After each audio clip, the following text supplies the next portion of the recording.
fully yet, but he was really gracious enough for me to give some food or since there are a lot of misery to humanity, problems, torture, all kinds of things. That's because these people are not reading in the name of their Lord per se, but they're reading just for the sake of reading. اقرأ باسم ربك الذي خلق, that's the first dimension, like I said, is acquiring information, amassing information, but in the right direction, but still information. But then Al-Quran Kareem takes you to a higher level. خلق الإنسان من علق. He created the human being from clot. Now this is not just information.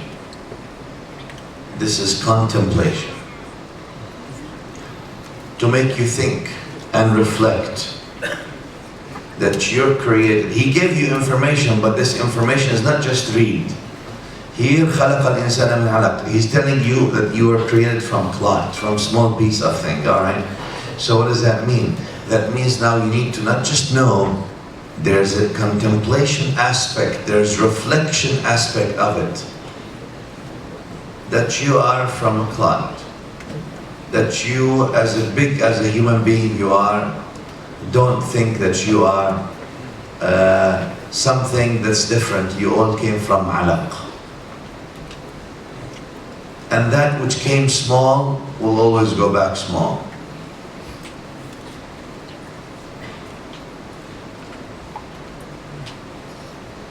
It has a ilm dimension, that you came from a clot.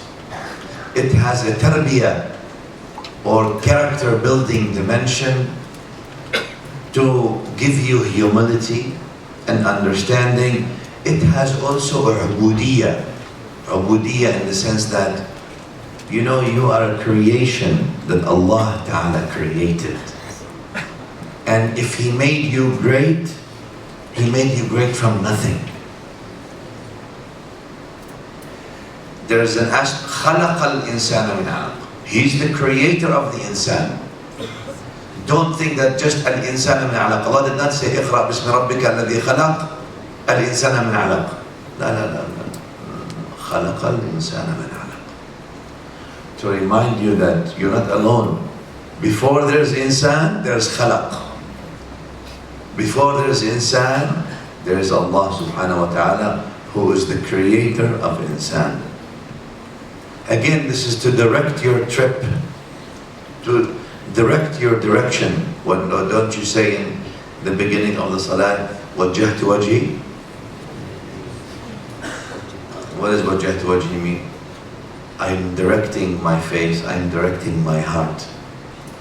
لِلَّذِي فَطَرَ السَّمَاوَاتِ وَالْأَرْضِ. I'm directing myself towards Allah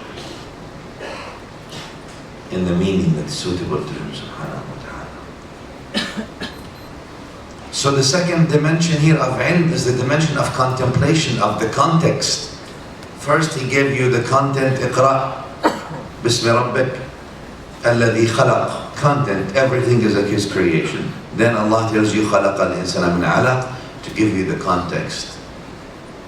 That He is the creator of the human being is from clot, and He gives you the context of everything. Then He tells you اقرأ وربك الأكرم. The more you read, the more you know, and the more He opens for you. And that's why the only thing that the Prophet ﷺ made dua for, he didn't say وَقَلْ رَبِّي زِدْنِي مَالًا, وَقَلْ رَبِّي زِدْنِي جَاهًا, زِدْنِي قُوَّةً, زِدْنِي in all these things. Though Allah gave him everything, but the only thing that Nabi ﷺ said, وَقَلْ رَبِّي زِدْنِي عِلْمًا. اقرأ وربك الأكرم وقل رب زدني علما. Ya Allah, increase me in knowledge. But that knowledge is not just the knowledge of اقرأ باسم ربك at the beginning, and then الذي خلق, and then خلق الإنسان من علق, all this context.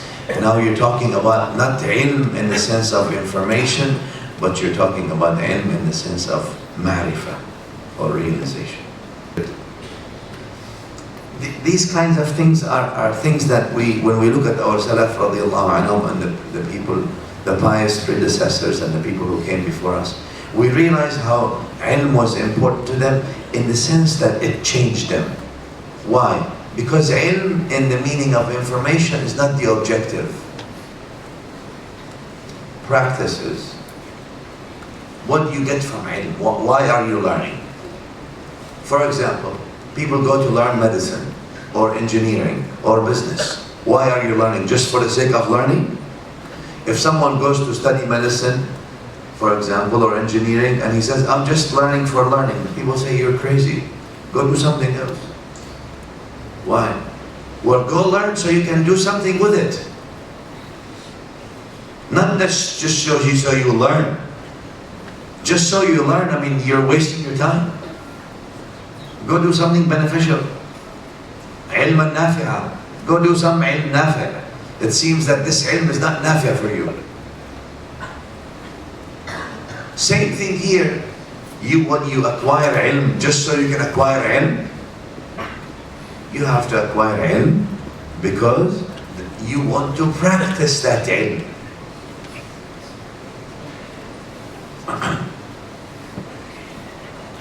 Because the amal is the objective of the ilm. Amal is the objective of the ilm. And both ilm and amal are not the objective. Ilm has an objective, which is amal. Why? Because with ilm, your amal is good. You know how to do your amal well. You see, if you are a good engineer, architect, civil engineer, if you have ilm in civil engineering, you make good bridge. You make good buildings. Ilm makes you do good product. Your amal is good. Your salah is good.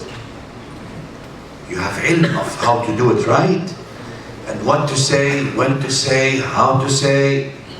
You have it. You got the industry. Ilm gives you the knowledge of the industry.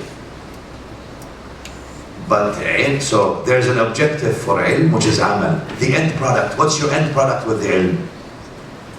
That's the point. If there's no end product with the ilm, if there's just ilm, there's a problem. That ilm is not beneficial now. But even the end product in the dini ilm is not the objective. In the dunyawi ilm, yes, the end product is important because that's the maqsad. The reason you learn engineering so you can make these things. But in the dunyawi ilm, no. Why? Because amal in the deen, amal itself has an objective. And that is to bring you close to Allah. If ilm makes you do amal, and amal makes you be close to Allah. If that amal is not making you close to Allah, then your amal is not right. And your ilm is not right. Both. So, I think with this, if we can sort of try to frame, so that's why it's not how much we know, it's how much you practice of that which you know.